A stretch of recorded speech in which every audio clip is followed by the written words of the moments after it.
big thanks that you accepted this invitation to talk about the start of the school year and about all of the starts, about starting school, starting a class. And I'm really happy that we are hosting this event, and I feel blessed that you are here with me today. Thank you. Thank you, Lucy. Thank you. Wonderful. It's really amazing for us too. And to see everybody from all over the world like this is incredible. Mm-hmm. My first question is if you can tell us something about your Montessori journey and how this journey was like for both of you, and how was it like for you in the early days. I think all of us know your books. We know a little bit from your bio, but maybe this first question can be more personal and, talking about your first experience. Okay. Well, I'll start. And it was a long time ago, I can tell you that. Early 1960s in Cincinnati, Ohio. I had 4 little children under the age of 6. I was a very busy mother, a very worn out, overwhelmed mother. And I had friends who felt the same way. And our children went to a school that would be interested in something like Montessori. And so, in fact, they did start a Montessori classroom. However, I was very skeptical because I had taught public school for a year, and I was teaching having my own children at home. And I had read Standing's autobiography or biography of Montessori. Mm-hmm. And I thought to myself, well, this sounds beautiful, but children really just aren't like that. Mm-hmm. So my whole journey from those beginning days until now has been to discover that, in fact, children are really like that if you have the right environment for them and the right adult attitude with them, and that it in fact does work exactly the way Standing said. So I want this to be my public apology to E.M. Standing and all the Montessorians that knew him for having that first reaction. And it tells you a whole lot more about me than it does about him, because it's a beautiful book, and it's still my favorite book of Montessori's life. He knew her the best. He was with her the most. He's a very well-educated and brilliant man in England. And this is the one you really should go to find out about her and her life. Plus the things that Ami in Holland is printing her letters to her grandchildren. Those are absolutely beautiful little glimpses as to her as a person, which is important. Mm-hmm. So, Paula. And then your early journey. So you started the school. Well, you want me to tell you more about that? I was going to let you talk. All okay. Right, my turn. All right. So yes, in Cincinnati, we did. I became the assistant in the classroom, the Montessori classroom that was being started. It was taught by a wonderful teacher called Hilda Rothschild, who had been trained by Montessori, and she was a refugee from Germany in the World War II. And it was her magic with the children that really brought about such a change in them within certainly within months, but really within weeks. Now she the whole time was saying, they're not repeating, they're not doing this, they're not doing that. So those of you that are starting a school, just know that the beginning is rough and you have to have faith. And sure enough, by springtime, she was seeing what she wanted to see with the children. Of course, I was amazed from the first day because I just couldn't believe the way the children responded to her and how she dealt with them, helped them to bring out their best selves. It was just miraculous. So that experience was the very beginning. And then my friends and I felt so fortunate to have this for our children. But it was the early 60s with all of the riots, the terrible things that were going on all through the 60s. So we very quickly started the Head Start was beginning at that time. So we started Head Start classes in the inner city in Cincinnati, where all the riots were taking place. And it was that experience that really, really sold me on what Montessori can be for the whole world, because those children had many needs and their parents were so appreciative of everything we did, worked so hard for their children. And no one can ever tell me that parents all over the world, whatever their situation, don't care about their children and put them first, because it was very clear with those parents and they were so grateful.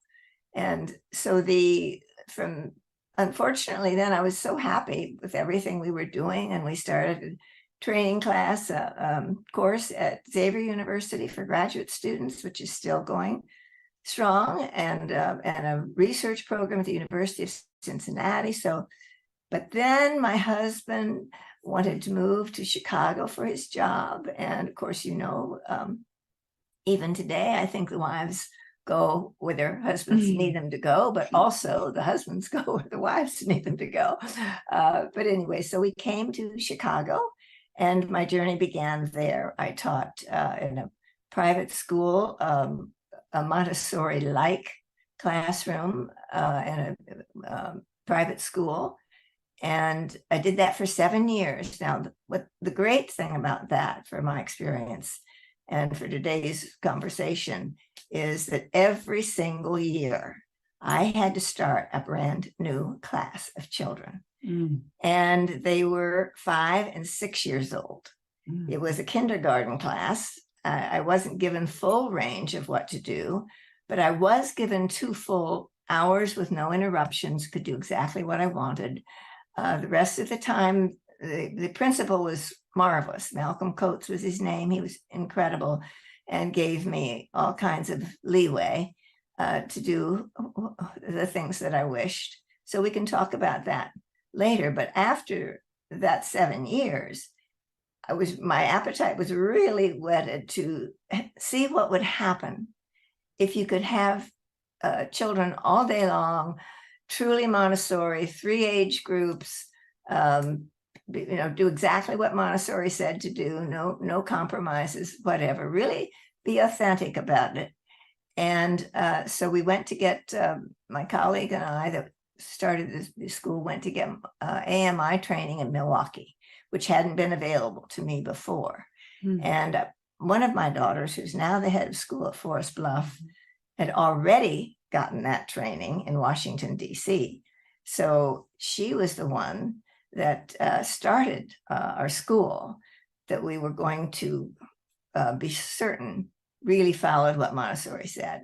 And the thing that was just astounding to me, of course, I didn't know if it was going to work. I didn't, she said that these incredible things would happen to the children in terms of academics, behavior, etc. But I still had that little bit of wonder, could this really happen for all, most of the children, if not all of them? And so I thought, okay, we're going to try. And I can tell you that over 40 years later, it does work. Don't ever give up. It does work. I promise you. It is hard work, particularly to be sure that it's sustainable going forward into the future. But you can do it. You really can do it, especially today. It's much easier today than it was then in terms of the trainings, availability, the interest in Montessori, etc. So that's enough. Okay. Stop there. Well, let's see, getting into Montessori, I grew up as a Montessori child because of my mother. I went to Montessori preschool, just ages 3 to 6, and then to traditional school because we didn't have Montessori elementary in our area at that time. And I took the Montessori training after college and saw what my mother and my sister Lynn Jessen were doing with Forest Bluff School, the school that they started then. And I was very intrigued. So I came and taught there, was the head of school there, ended up writing the book and so on. But I think what I have been so fortunate to have that I wanted to share today is being able to watch my mother in the classroom as a primary teacher and watch her modeling how you talk with the children, how you move. And most of us get this if we're lucky enough to have Montessori training. We look very much to our trainers for this. It was even more to be able to watch someone in the classroom. And so I feel really fortunate that I was able to copy, so to speak, her way of speaking with children, her way of moving with them and interacting with them, that I hope we can share with you a little bit today. And you can kind of feel the life of that in the tone of voice and the expressions that really intrigue children and connect them. And I think that's one of the hardest things when you're first starting out. One of the hardest things is to then when you do what you've been trained to do with the children and they don't respond, you think, oh, what am I doing wrong? What can I do differently? It helped me so much to just watch or, see how you spoke with the children in a group, individually, giving lessons, just the mannerism and way of functioning in a classroom and picking up all the little things that you had figured out over teaching for so many years.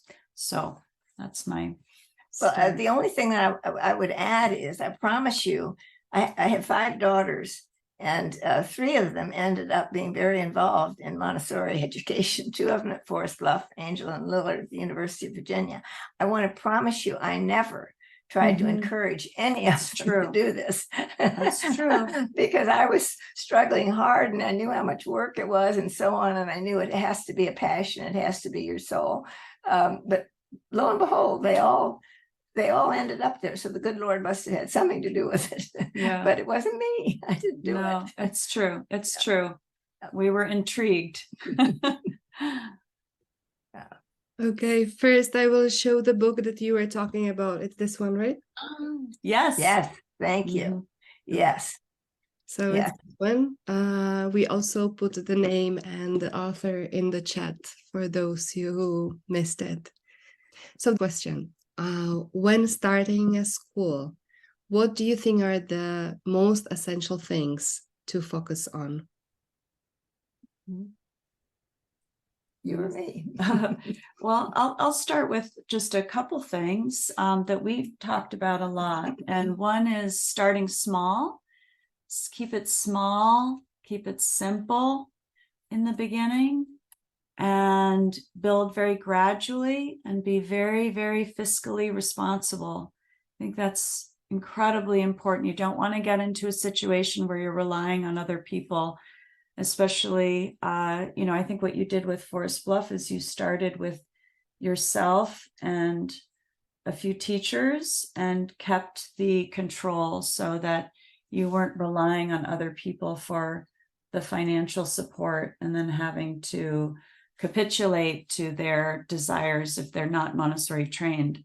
That can be difficult. So just keeping it, I think the quality is so much more important than the quantity when you're beginning. And it's for the children to keep the quality really at the height that the children deserve. And of course, one of the reasons we particularly wanted to do that was because it was an experiment to me. Of course, I couldn't tell the parents that, but I wanted to see, is this going to work? So we started with very simply, and we rented space in public school, empty buildings. They gave us space for nothing really. And so we had to have that to go on. And my husband suggested, we really had already a group of parents that were interested in doing this from the school that I'd taught at before, the kindergarten class, and my colleague had been there as well. So we had people that were interested. So that's one of the first things you have to do, of course, is to get a group of parents that are interested and want to support you. But we never had a parent board or let them make decisions. We kept it a parent-run school. teacher-run school. I'm sorry, a Mhm. teacher-run school. Mhm. Thanks, sweetie. A teacher-run school so that it could be Montessori, truly Montessori. Mhm. And the other thing was we wanted to keep the tuition as low as possible because we wanted everybody to be able to come. So we really were very stringent about our finances and did not add things. I had good advice on that from my trainer, Hildegard Salzbacher in Milwaukee. And she said, you just, you keep it very simple. You do not have specialists. You don't have gym teachers. Montessori teacher can do all of these things. You don't have to be a specialist in anything, really, because your training tells you about the universal child. It prepares you to teach a child in any culture, any place on earth. Montessori was not writing for any particular group. She was looking at children from all different backgrounds and those that had really different kinds of needs, various kinds of needs. So they were in hospitals, they were in orphanages, and so forth. We all know that. And you get the same results. It's just fascinating to me how that happens. So, but again, I think one of the keys to the sustainability is don't let it get too big. There is this human quality, whatever you want to call it, characteristic that we want everything to be bigger and better, and whatever we're successful with something at a certain extent, and then we just want to have more and more and more and more. Well, with children, just think about it. You can be very happy even with 2, 4, 6, 8 children, maybe even 10, but I don't think you're going to want to go to 40 in your own family. So in a school, I think we need to keep thinking. We thought from the beginning, 150 gives you a chance to have from the youngest little ones at 18 months going all the way through age 14. That gives you enough children to have a school of that size and to be able to, because I do think right from the get-go, you want to quickly build the classes so that you have children at the different levels, because now you have to build it slowly. You can't just jump right in, but gradually add the classes, add the ages, and you learn from each of the different ages, and teaching the teachers being trained at each level. So I think those are the major things I'd think about, and then to think about your goal, because if you're going to have a goal that's academics are part of Montessori, that's for sure, and she talked about it.